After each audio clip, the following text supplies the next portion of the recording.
Assassin's Creed Red is slated to come out in 2024. The Japanese-set Assassin's Creed game out of the Ubisoft Quebec studio will be compared to not only many of its peers, but one game in particular. And I wanted to talk today about what it can learn from that game, some of its peers, as well as the previous entry out of Quebec, Assassin's Creed Odyssey. So we're going to talk about that today. Now, without further ado, remember, if you do enjoy today's video, don't forget to leave it a big old like. If you enjoy content like this, be sure to check out that button underneath the video. It used to be red. It still says subscribe. Last but not least, got to thank my channel members. You guys help make these videos possible. If you want to join, get access to the exclusive perks that they get, be sure to check out that blue join button. Anyway, let's begin. Now, short disclaimer, this video is not going to talk about respecting the lore or things like that, because we can't really know those things until the game actually comes out. So as much as I would like to say they should respect the lore better than Odyssey did, we don't really know what it's going to do with regards to the lore until the game actually comes out. So I'm not going to sit here and spend 10 minutes talking about that. Anyway, I've already talked too long about it. Let's discuss a lot of the elements that I think this game could do to build upon the previous titles in this franchise. First things first is going to be Immersion. This game is supposed to be similar to the RPG games that came before it in this franchise, which is fine, but there's been an issue with all of the RPG games so far that I think needs to be addressed with a game like Assassin's Creed Red, especially with a lot of the new technology available to these dev teams. One of those is going to be the scale and detail of the world. Now, I know the worlds of the RPG games are so much larger, so they do have to sacrifice some detail compared to a game like Assassin's Creed Unity. That's totally fine, I get it. Trees in the wilderness are going to have a bit less detail to them than the streets of revolutionary Paris. But that doesn't mean that the scale always feels a little bit off. There seems to always be something strange about these games. It's almost like they've made the world so large that they actually had to shrink certain things down to make it feel even larger than it really was. So for example, cities feel quite compact compared to what you would think of when encountering a city. Now, not every city is like this. I think Alexandria in Origins or Jorvik in Valhalla are pretty good examples of what a city could be. Even Athens in Odyssey is pretty good.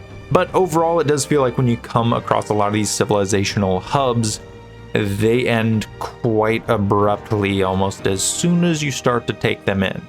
And so it feels a little bit weird. I think having a legitimately scaled city like you have in a game like Novigrad in The Witcher 3 or Saint Denis in Red Dead Redemption 2, having a real city with plenty of detail that you can take in and experience before you head back and encounter your regular open world activities would be something that would be a really nice addition to this game. I think especially with how anticipated the Japanese setting for Assassin's Creed has been for so long, being able to nail a city like Kyoto, I think would be extremely important to selling me on a game set here in Japan, as opposed to having some of these, I mean, decently sized, but kind of stale cities that we've had so far in these RPG games. I want to feel the density. I want to feel how alive the city is. Now, talking about how lively the cities and the world in general are, that is something else that this game needs to really take into consideration. We are reliving someone's memories.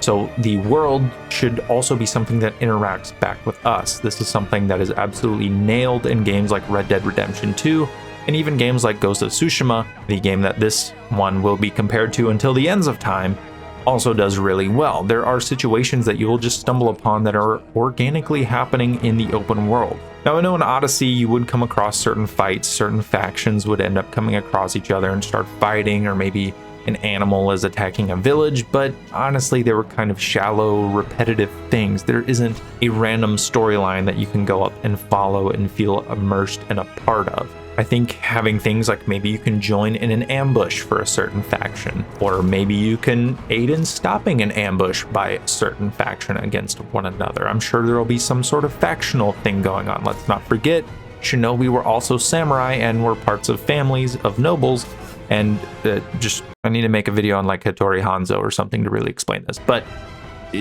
subscribe for that one. Anyway, there should be more to interact with in the world in ways that isn't just, oh, I walk up to this guy and hit the interact button. He's literally only existing in this world for me to run up and hit the interact button with. It shouldn't be the only thing that exists. There should be more to the world in terms of it also interacting back with you. Next thing is going to be something that has been a meme for a long time. That is going to be the intrusive heads-up display. This game really needs to nail the heads-up display. Let's not forget that these games, I mean, if they're going to be designed to be immersive, they should also be designed to be able to be played without a heads-up display. I would say every game up until about Origins can be played pretty well without a heads-up display on. Even Origins, you can play it a little bit without the heads-up display, but once you get to something like Odyssey, it literally gives you a warning if you turn off the heads-up display to not do that because you'll miss out on vital gameplay information. And I don't think the games should be built that way. I think it should be something where if you get good enough with the mechanics and you recognize a lot of the mechanics, you can turn it off and be perfectly fine without it. And I'm tired of these random little logs and things that are taking up my beautiful picture of Greece or Egypt or England or any of these places that we're going to be going. I don't want that taken up. Does it need to copy Ghost of Tsushima's wind and animal mechanics? No, it does not. That is unique to that game and something that is special to that game, and also has a mystical aspect to it too, because they symbolize both of Jin's parents, which I don't know if that's common knowledge or not, but that is what they represent. It's in the beginning of the game. If you don't believe me, restart the game. Actually restart the game because it's amazing. But regardless, it needs to find a unique way to allow you to navigate this world without the heads-up display, but also be able to just play the game, to get these little bits of information conveyed through the visuals on screen. A great example is the throwing knives in Assassin's Creed 1.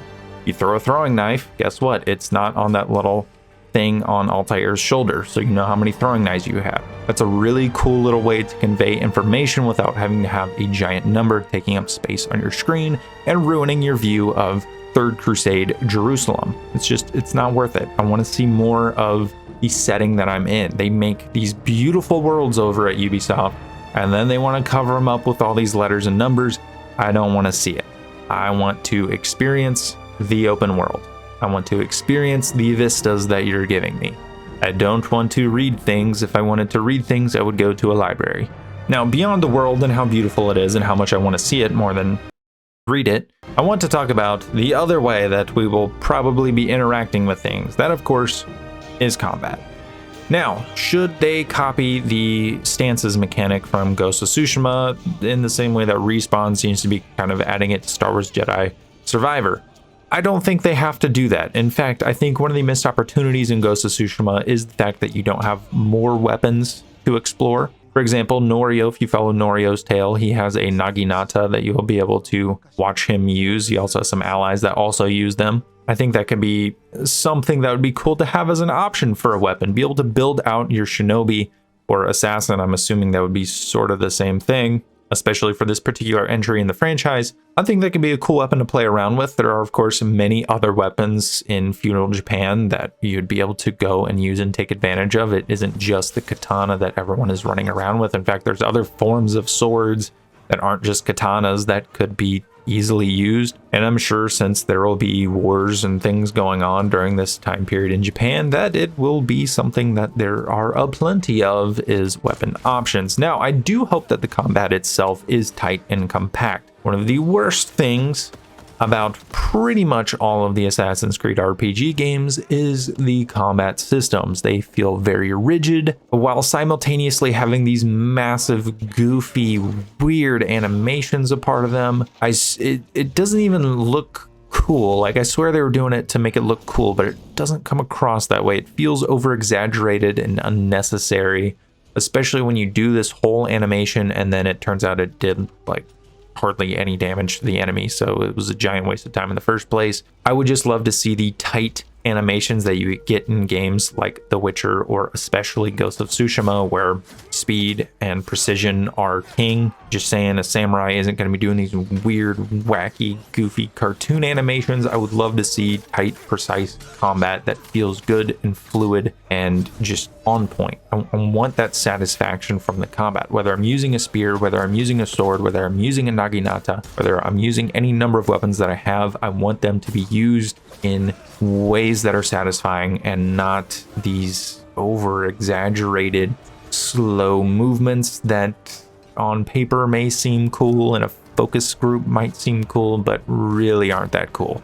Now, speaking of weapons, let's talk about some of the gadgets, because I do think as a shinobi, if we're going to emphasize the stealth in this game, we need to have a good assortment of gadgets. Again, this is kind of where we're going to be comparing to Ghost of Tsushima. Thankfully, in Assassin's Creed, we have a plethora of assassin tools that we can have access to. Now, not only are there actual tools that the Japanese would have had back then, such as kunai or any number of other bombs and whatnot that you can also use. There's also, like I said, the assassin tools, so the rope dart. I hope the rope dart makes a big comeback. I loved that thing in Assassin's Creed 3 and 4, and it pretty much disappeared after that, which is a crying shame because it is incredibly awesome to use, and I would love to use it again in this game. Last but not least, this game is also rumored to have 2 playable characters, and I do hope that there is some quality to this use of this tool that has been seemingly used more and more as this franchise keeps cranking out games, whether it's Syndicate, where it was just kind of splitting one character into 2 for the sake of having 2 so they could market Jacob as the main character, but in reality Evie was the more interesting one, but you got a quarter of the screen time, and